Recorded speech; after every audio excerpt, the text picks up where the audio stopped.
ഇന്ന് നല്ല ക്ലൈമറ്റ് ചെയ്യുന്നുട്ടോ രാവിലെ. നമ്മൾ നേരെ ക്ലാസ്സിന് പോയി. ഓള് ലിപ്സ്റ്റിക് ഇടാത്തോണ്ട് വീഡിയോ എടുക്കണ്ടെന്ന് പറയുന്നത്. നമ്മളിങ്ങനെ വീഡിയോ എടുത്ത് കുണിഞ്ഞു പോണീൻ്റെ ഇടക്കാണ് നമ്മൾ കണ്ടത് ആരെ പോലീസിനെ. ഞാനാണെങ്കിൽ ഹെൽമെറ്റ് ഇട്ടിട്ടില്ല. ഇത് പിന്നെ ഒരു ഉള്ളേരി ആയതുകൊണ്ടായിരിക്കാം, ഒന്നും പറയുകയൊന്നും ചെയ്തില്ല. ഞങ്ങൾ പിന്നെ നേരെ പോയി. ബസ് സ്റ്റോപ്പ് വരെ ഞങ്ങൾ സ്കൂട്ടിയിൽ പോലുള്ളൂ, അവിടെ നിന്ന് അങ്ങോട്ട് ബസ്സില്ല പോലെ. അങ്ങനെ ഞങ്ങൾ ടൗണിലെത്തി. പിന്നെ നേരെ 18-ാം പടിയൊക്കെ കയറി ക്ലാസ്സിലെത്തി. നമ്മളെ ആൾക്കാരൊക്കെ പിന്നെ നേരത്തെ എത്തിക്കണം കേട്ടോ. ഉള്ളിലിതാ വെള്ളം കുടിച്ചിരിക്കണം.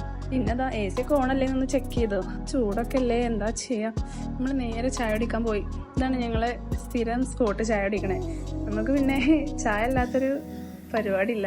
ക്ലാസ്സിന് വന്നോ, ക്ലാസ്സിന് വരുന്നേക്കാളും ചിലവ് ഞങ്ങൾക്ക് ഫുഡ് കഴിക്കാനേക്കാരം. അതാണ് ഞങ്ങളുടെ അവസ്ഥ. പിന്നെ ഞങ്ങൾ നേരെ വീഡിയോ എഡിറ്റിങ്ങിൻ്റെ ക്ലാസ് പോയി. വീഡിയോ എഡിറ്റിങ്ങിൽ ഇതാ പേളിമോൻ്റെ ഒരു ഇൻ്റർവ്യൂവിൻ്റെ ഒരു വീഡിയോ ഒക്കെ എഡിറ്റ് ചെയ്ത് വീണ്ടും നമ്മൾ ഫുഡ് കഴിക്കാൻ പോയി. അതാണല്ലോ മുഖ്യം. ഞാനൊന്ന് ബിരിയാണി ഇട്ട് കൊടുക്കുന്നത്, അതാണ് ഇത്ര ആകാംക്ഷ. പിന്നെ ഞങ്ങൾ അങ്ങോട്ടും ഇങ്ങോട്ടൊക്കെ ഒന്ന് എല്ലാവരും ഫുഡിലും കൈയിട്ട് മാന്തി നേരെ താഴത്ത് പോയിട്ടോ.